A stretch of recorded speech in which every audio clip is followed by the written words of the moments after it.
Hey, Dr. Crawford, how you doing this morning? I'm doing great. How are you guys doing? Man, I'm really excited this morning to be able to kick off this event. It's been a long time in the making. And as Coach Johnson said, in our communities, when we talk about issues with chronic health, when we talk about some of that stuff is genetic, right? But some of it is lifestyle. But again, how do you change lifestyle when you don't necessarily have access? But one of the biggest things is that goes unspoken, as she mentioned before, is mental health, right? And so we have 3 mental health experts, and you are our very first, Dr. Cyntrell Crawford. She's an adult psychiatrist. She's an author. She's a podcast hostess, is doing her thing. She's going to talk to us a little bit today about psychological and emotional wellness and the power of bouncing back. And, I'm going to kick this discussion off by, because I'm a career coach, so I have to ask, what inspired you to get into your career? But then I'm going to let you take it from there and get this conversation going. So I've always wanted to be a doctor. That was like my primary goal. I don't have any doctors in my family. So actually how I got into like wanting to be a doctor, my brother, who is right after me, my second brother, first brother, actually, he had asthma, very severe. And we always ended up in the ER because of asthma attacks. He was allergic to everything. We didn't smoke. I didn't smoke, clearly. I was like 5, but no one in my family smoked, but he always had triggers. So we spent like a ton of time in Charity Hospital. I'm from New Orleans, and it's right next to Tulane. So I used to always see like the doctors and the white coats and everything. So I was like, I want to be like them because they made him feel better.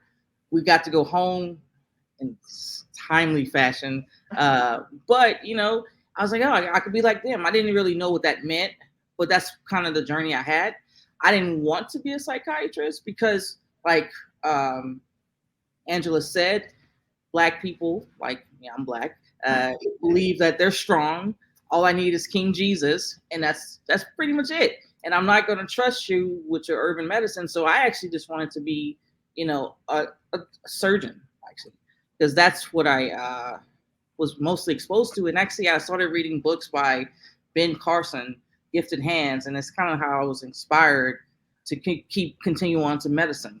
So some of the things that changed me was my brother, Ben Carson, the Gifted Hands, and also when I picked psychiatry, I was actually on a surgery rotation, and I was going to first assist on a pneumonectomy, which was actually pretty cool. So it was my patient, so I was getting him prepared.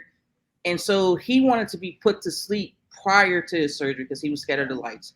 In the theater, the operating theater, it's really bright, brighter than this, and hot. So he was really anxious. But everyone had to just get him prepared for the surgery. And he was about to jump off the table. So I grabbed his hand. I didn't grab him. I grabbed his hand.